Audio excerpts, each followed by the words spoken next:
Hi everyone! This is your singing host Zai, and we have another vlog for today, but it's not going to be an event vlog, but it's going to be a reaction video for my very first song composition way back 2013. Yes, 10 years na po yung nakalipas. And I'm glad na nasave yung video na ito. Special thanks to Ma'am na ate ko na ngayon, Ate Grace Galarpe Garcia. She's the one who directed this music video and tinulungan kami na mag-conceptualize yung nagpasa ng aming output. She is actually my biology teacher way back before. And now, we are going to watch it and sa dulo is bibigyan ko kayo ng ilang mga tips and also my realizations and yung mga masasabi ko sa first ever na kinompose ko na kanta. And of course, big shout out also to those who are part of this video. So mamaya is itatry ko na alalahanin yung mga names nila. And also to my school from grade 7 to grade 12, Caloocan National Science and Technology High School. Maraming salamat po.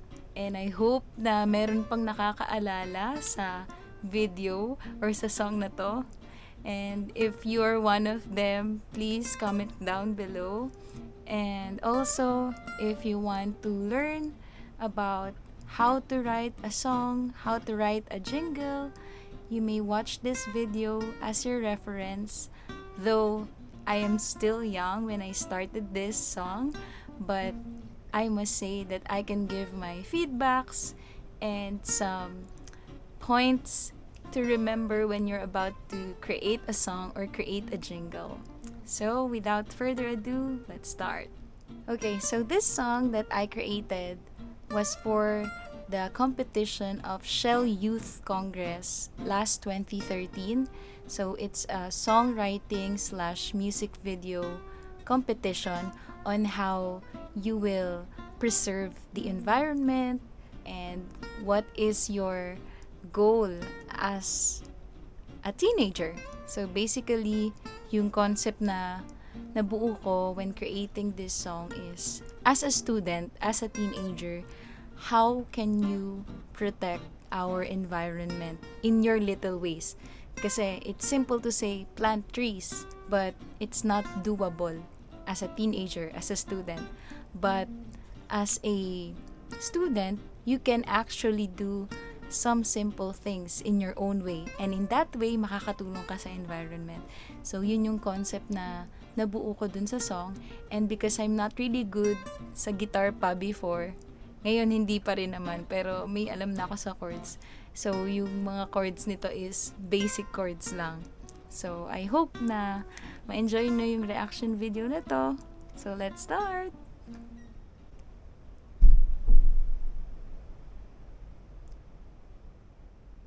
So, itong video na to ay shoot sa bahay ng tita ko, ni Tita Van. And yung kasama ko dito ay si Adrian. Hello, Aid!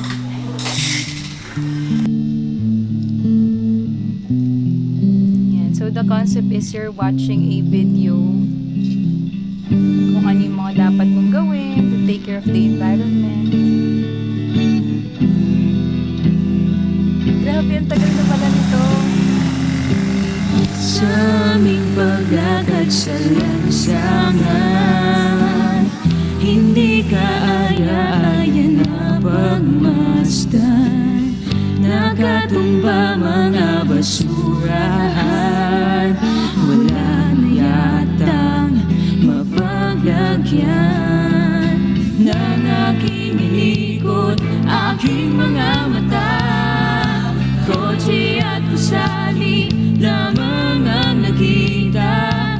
Ang mga puno, hala, nasaan na? Dilat kabataan. Okay, so magpo-pause muna ako. Unang reaction, hindi ko in-expect na makaka-create ako ng ganong melody at the age of 13. And by that time, halos wala pa rin akong ganong resources. Like, I don't have internet, wala kaming mga gadgets. So, talagang nire-rely ako dun sa mga computer shops para makapag-YouTube ng mga concept, gano'n. And wala akong enough resources to research din sa mga melody. So, I thank God talaga sa gift na binigay niya sa songwriting. Natuwa ako dun sa sinabi kong part na, hala, parang, bakit ko yun nilagay? Anyway, siguro dahil yung concept ko before is, I want to use words na relatable sa maraming tao, sa mga tao, basically, yung laging nababanggit, hindi yung mga malalalim na words, and because it's actually a Tagalog song, so parang most of the time ang reaction kapag ang mga puno, hala, di ba? Yun kasing binanggit ko sa pre-chorus na, ang mga puno, hala, nasan na? No, lalo na ngayon siguro, no, 2013 pala may realization na ako na mauubusan tayo ng mga natural resources like trees. So, paano pa ngayon? Nakakalungkot nga pala no naisipin na yung mga puno, yung mga natural resources natin, unti-unti silang nauubos. So, nilagay ko yung, hala, nasan na? So, para ma-realize natin na as person, is we also have the responsibility to take care of our environment. So, asan na sila? Or bakit parang wala kang action? Yun. May magagawa pa. Ayun. So, dilat kabataan, may magagawa pa. Diba? Hindi ko naabot yung normal key. Ang taas ang boses ko dito, in fairness. Ngayon, hindi ko naabot yan. So, yung because of that negative statement na nasan na yung mga puno. So, nilagyan ko siya ng parang sentence na bilang kabataan, may magagawa ka. Positive pa rin na affirmation that you can do as a teenager. Okay, so ito na, yung chorus na to, I'm sure na kapag alumni ka ng Kalnatsay or kabatch mo ko, alam mo yung chorus na to, alam mo din yung steps. Kasi lagi tong tinutugtog kapag may mga science month, ganyan, or mga events na kailanganin yung ganong theme about environment. So, let's proceed sa chorus. Tara na, kilos na, tara Pilipino, sama-sama, kabataan, magkaisa, tara kabataan. Ayun, yun yung sinasabi kong chorus. So, paulit-ulit yon na pinapaulit sa amin yung chorus. Kasi, 'di ba, parang bilang kabataan, kilos ka. Hindi mo lang responsibilidad na mag-aral or to do your best, but also you have a responsibility sa environment. So, kilos na. Bilang Pilipino, kailangan natin ang bawat isa para magkaisa. So, tuloy natin. Ito na yata yung parang second verse, but this has a song reference. Ayan. So, para siyang jingle talaga. Hindi na magsasayang tubig, dapat tama lang tayo'y maghinay-hinay sa paggamit nito. Andito pala yung mukha ko sa part na to. Nakaganyan ako. Dapat okay ka. And this was the 13-year-old Zyrelene na hindi pa alam kung ano mangyayari sa buhay, pero nag-aaral lang at kumakanta at nagsusulat ng kanta. So, 13-year-old Zyrelene, ayan, yan siya. Bilis ng panahon. Balikan pinutol na puno para lahat magagamit nito bukas, para sa inyo ito. Tara na, kilos na. Andito pala yung mga kabatchmates ko. So, si Sinel, si Shem, si Lara, si Marge, si Gilmore, si Aid, si Krisha, si Pauline, and then si Joril, tsaka yung iba mga lower batch sila. So, si Shelo, si Leo, si Jubilee. Ayun. So, di ba, natatandaan ko pa. So, sa school to namin, wala pa yung senior high building nito. At sobrang grabe, naabutan ko talaga yung pagsisimula ng Kalnatsay. So, shout out po sa mga teachers namin dyan sa Kalnatsay. Tarang Pilipino, sama-sama, kabataan, magkaisa, tara kabataan. Okay, so bago yung part ng rap, ayan, napansin ko dun sa ginawa ko is hindi same ng melody yung first verse at yung second verse. Pero bumalik ako sa chorus. I think it was suggested to me by our director. So, I guess okay naman, 'di ba? Magkaki naman sila. Kasi yung chorus, hindi siya naging parang inulit lang kasi parang nag-iba nga ako ng melody dun sa second verse. So, tingnan naman natin yung rap. This was Sinel and Marks, yung classmates ko nung grade 7 and 8. Kalikasan, kalinisan, kaya sa ting kailangan at tinagawin. Umpisa ng karunungan, lawakan ng isipan sa mga dapat na gawain. Magtipid na tubig, tao sa hinarap tiran natin. Hindi lahat na bagay pwede nang akilin. Sa daling tumigil sa salamin. Tara nakilos, makinig sa akin. Magtipid ang langis siya rin nauubos upang araw-araw ay makaraos ngayon. Tayo na'y gumamit alternatibo. Kuryente, baterya, pamalitan sa krudo. Pag kumuha na puno, palitan ito agad. Pag tayo kumuha ng tubig, huwag isasagad. So, yung mga rap na yon sila yung gumawa noon. So, shout out sa inyo. Ayan, itong rap version din na to, halos kabisada ng mga kabatch ko kasi inuulit-ulit nga. So, astig talaga yung part na yon na napaka-practical ng ways na ngayon parang marirealize mo, oo nga, no, it makes sense. Kailangan pala talaga natin magtipid ng tubig, magtipid ng langis, nauubos, lalo na ngayon napakamahal ng mga bilihin, 'di ba? It makes sense now. Tara na. Sino to? Tingnan niyo naman yung pormahan ko, 'di ba? Brown na pants, yellow na t-shirt, tapos pink na sandals. Ang ganda ng fashion, 'di ba?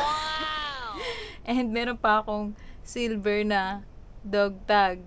Oh, bakit? Formado.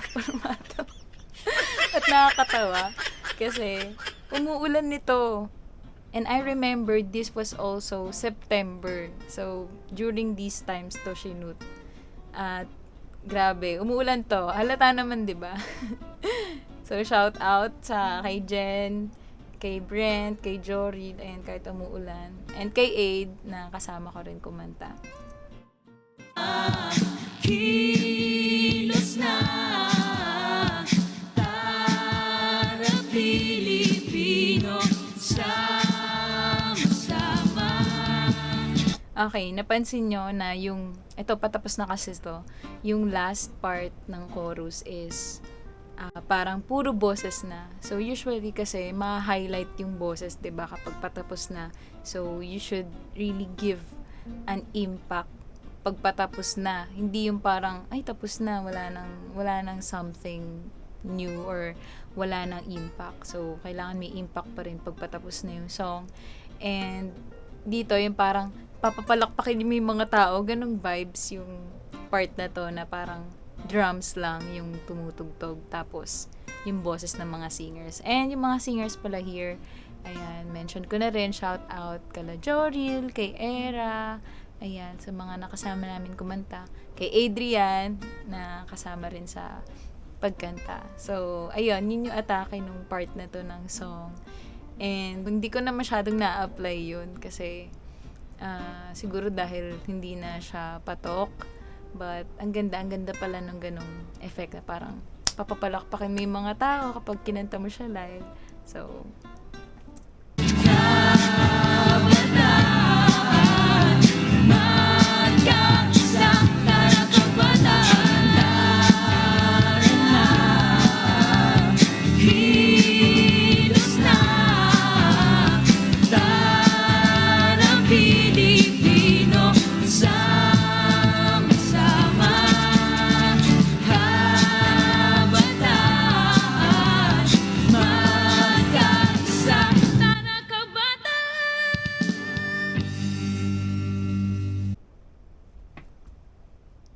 lang. Ang taas ng boses ko dun. Hindi ako makapaniwala. Para kabata. Taan! Paano ko naabot yun? Parang kahit babae, kapag bata ka, nagbibinata ka pa rin pala. Kasi hindi ko naabot to ngayon, honestly. Hindi ko naabot yung key na yun. Yeah. So, be aware, be concerned, act in every way. And Psalm 24:1, the earth is the Lord's and everything in it. Ayan. Okay, so final thoughts about the first song that I wrote last 2013. So, nakakabighani, nostalgic talaga, and sobrang nakaka-inspire ulit na sumulat ng kanta. And if I remember that 13-year-old Zyrene na wala na namang ibang gustong gawin kundi mag-aral, kumanta, is nakita ko sa video na to na kailangan ko ulit ma-inspire para sumulat ng kanta. And by this, I can actually put my heart, and lalo na ngayon, 23 na ako, 10 years before, ginawa ko lang to kasi pinagawa sa akin. What more, kapag ginawa ko yung song na because I wanted to. So, ang dami kong realization. Sobrang nakaka-inspire ulit na gumawa ng kanta. So, make sure that you subscribe because in the following videos, I might plan to create some series of topics wherein mas i-explain ko pa kung paano ka makakagawa ng mga kanta and the mga jingles, and if you really want to develop your passion in songwriting. So, that's it. That's our video for today. I hope na natuwa kayo sa 13-year-old na Zyrene, and of course, big shout out to everyone na part ng music video na to.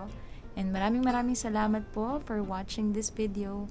I hope that you would like, comment, and subscribe to my YouTube channel, and share if you can. And let's see each other in our next vlog. Maraming salamat po. Again, this has been your singing host, Zai. Bye for now.